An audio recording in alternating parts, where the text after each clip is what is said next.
But then I've been bored by them for the last few years, playing rigid, boring football that's been.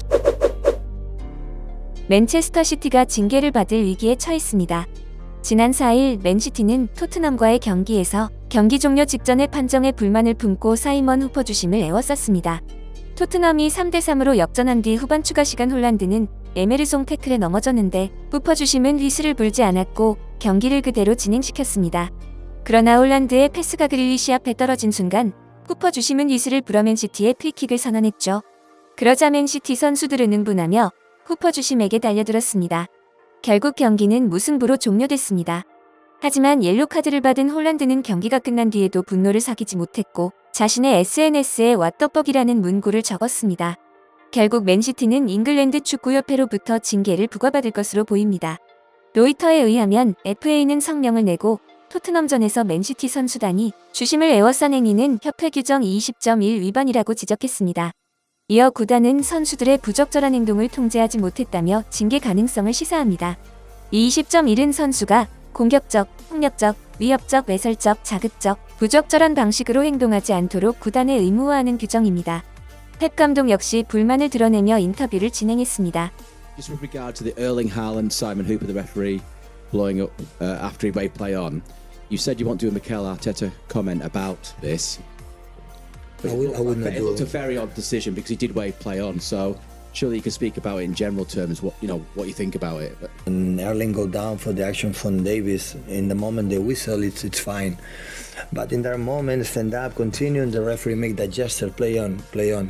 And after make the pass, and after stop the game. So that is the first half. The second half, they make a step forward for the ball possession, but even with that was good and quite similar. In everything we were really, really good. I would say in the first half much better. We could score more, but yeah, it's football. Have to manage better, and the action it's football. So I make a mistake. So players make a mistakes, and surprise me for the fact that like you said, in the moment when I don't want to criticize them. So in the touchline, sometimes I lose my mind. My gesture is not proper, but I would say we didn't draw for that. So they are happy, Tottenham, for the point, and we are a little bit less happy, but the performance quite similar like we have done lately. Tottenham making a step forward in the second half. They play a little bit better in terms of possession, so they take risks, but they want to do it. And I said yesterday, when a team want to try to do it and another team want to try to do it, football game is a nice game. So yeah, we're disappointed, but it's football. So what can I say? It's football. Can I say something to the players in the locker room after that? So yeah, making mistakes. Yeah, of course. Who doesn't know making mistakes in football in our lives? So take a decisions immediately. The opponents are really good. So, but football with one coin sometimes go one side, but the intention and the proposal and what they are doing is good. So hopefully cannot affect mentally and remain positive and let's go for the next one. 펩 감독과 포스테코글루 감독 모두 전반전에 대한 생각은 같았습니다. 맨시티가 한 수 위라고 생각했죠. 하지만 경기 결과는 달랐습니다. 포스테코글루 감독은 인터뷰에서 철저하게 뚝심을 드러냈습니다. Congratulations, a good point. Just the second team to get a point here in 2023. Yeah, we had to earn it. That's fair to say. Look, they're a fantastic football team, and first half we're lucky to still be in the game. To be fair, they could have blown us away, but yeah, we had a similar game last week where we didn't take our chances, and we hung in there. And I thought the second half was better. We had a lot more belief and control around our football, and that allowed us to sort of claw our way back into the game. And as you said, we get a reward for it. Did you have to rise your luck a little bit? And is that what any side would have to do to get something here? I don't know if it's luck. I mean, we missed a whole lot of chances last week. No one said that was bad luck. They said it's bad finishing. So, it depends which side of the fence you fall on. But like I said, we could have got blown away. We didn't. And then second half, like I said, I thought the game was a lot more even and we got what we deserved from it. Does that just show everyone watching why it's so important that you stick to your principles and go at teams?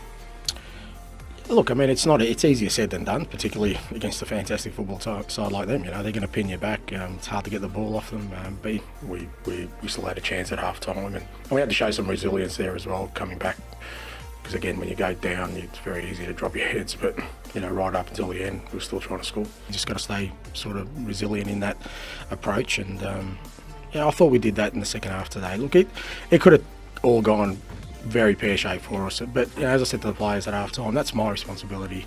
What I didn't want, and I thought in the first half, we just lacked real conviction and belief because, and again, in this arena against that team, it's easy to do. But second half, I thought we kind of snapped out of it and it sort of got more towards the team we want to be.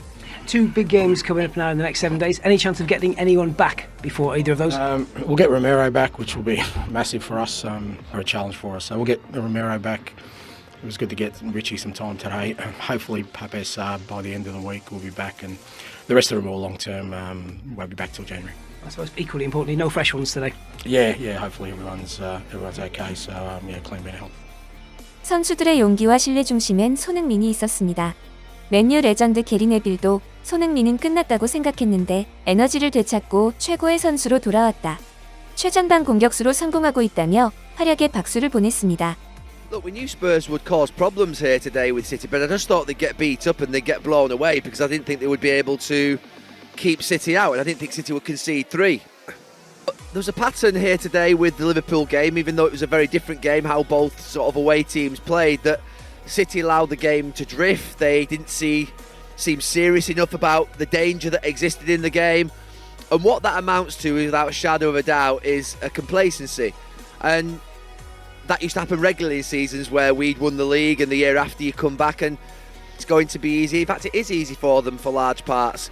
And they're conceding goals. I mean, 9 goals. They've conceded 9 goals now in 4 matches, which is so unlike Manchester City. And I couldn't have more admiration for that back four. How they're conceding those goals. I mean, well done to Spurs. They do attack brilliantly. They're a sort of team that a real box of tricks going forward and do the unexpected and pull you out of position, and City haven't enjoyed that game today defensively at all, and Spurs, without a lot of their really good players, have come here and got a point, and well done to them. They deserved it. But Chelsea the other week, when they played against 9 men, they played with 9 men, and we were like, what have we just witnessed? I mean, they got beat in the end, but it was just bizarre for so much of the game against Villa. They could have been 3 or 4 up in the first 20 minutes. Today, I thought they could have been 4-5-1 down at half-time. Haaland's missed 2 absolute sitters in the first half. That he doesn't miss both of those in a game again this season.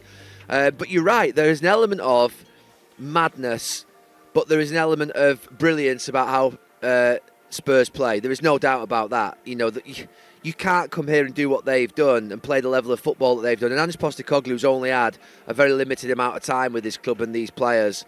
And actually, he's got 5 or 6 of his best players missing that would be playing here today. So to have them playing like that in a very short period of time, a few months in, to have them showing the courage.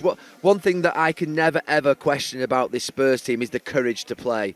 But then I've been bored by them for the last few years, playing rigid, boring football that's been sort of unexciting, and I have to say what I'm watching at the moment I really like, and it's a lot of fun, and Pep Guardiola said this game would be a lot of fun, and the fun is Spurs because of how they play and what they bring to a game. So well done to the manager, well done to the players, and well done really, to be fair.